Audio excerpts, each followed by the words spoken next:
even as a CID probe continues into charges against Sheikh Shah Jahan. The war of words between the BJP and the TMC has not silenced after Prime Minister Modi made a scathing attack at Mamata Banerjee yesterday. BJP MP Dilip Ghosh has now also spoken against the TMC. He has stated, and I quote, "Goons and criminals are being protected under the flag of the TMC." He has echoed Sukanta Majumdar's earlier statement and emphasized that the state police were forced to arrest Sheikh Shah Jahan. Let's quickly listen in to what's happened.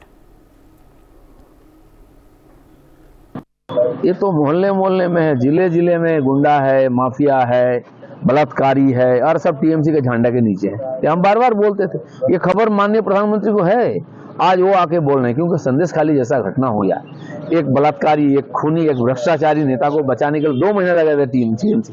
सब जानते थे, police भी जानते, नहीं arrest किया है, अब कुछ कार्रवाई भी नहीं किया। जैसे पुलिस मजबूरी में हमारी आंदोलन के कारण, मीडिया के प्रेशर के कारण अरेस्ट हुआ तो उसको पार्टी से निष्कासित कर दिए। इसका मतलब क्या है? आज उनके नेता ही नेता के खिलाफ इंक्वायरी मांग रहे हैं, तो हम तो नहीं कर रहे हैं, कोर्ट की निर्देश पर काम हो रहा है, उसका विरोध कर रहे हैं।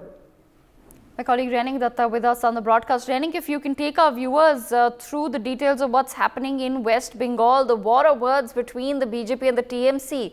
Renik continues.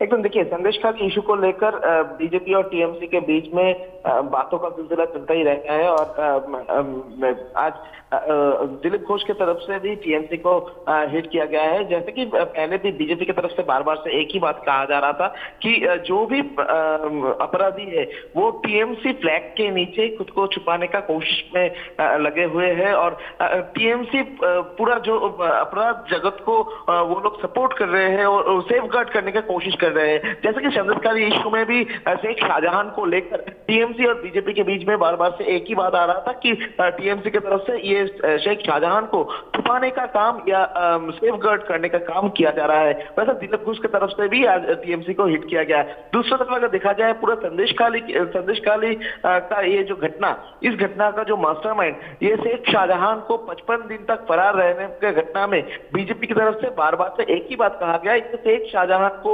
छुपा रख रहे हैं टीएमसी और 55 दिन बाद जब गिरफ्तार किया गया उसके बाद जो उनका बॉडी लैंग्वेज था, वो बॉडी लैंग्वेज देखते हुए भी बीजेपी की तरफ से कमेंट किया गया कि ये इस तरीके का बॉडी लैंग्वेज अगर किसी का होगा तो देखते ही पता चलता है कि किस तरीके से उनके ऊपर सपोर्ट है और पुलिस के इन्वेस्टिगेशन में उन लोगों का भरोसा नहीं है, ऐसा भी बीजेपी का कहना है। क्योंकि स्टेट पुलिस का जो इन्वेस्टिगेशन, वो इन्वेस्टिगेशन में शेख शाहजहां को 5 स्टार फैसिलिटी भी दिया जाएगा, ऐसा भी शुभेंदु अधिकारी की तरफ से भी क्लेम किया गया था। उसके बाद ही सुकांत मजुमदार, शुभेंदु अधिकारी के साथ साथ ही दिलीप घोष की तरफ से भी ऐसा ही कमेंट टीएमसी के अगेंस्ट में किया गया। यानी शेख शाहजहां का जो मामला या पूरा संदेश खाली का जो इशू, ये इशू को सामने रखते हुए टीएमसी को घेरने का काम स्टेट बीजेपी की तरफ से किया जा रहा है।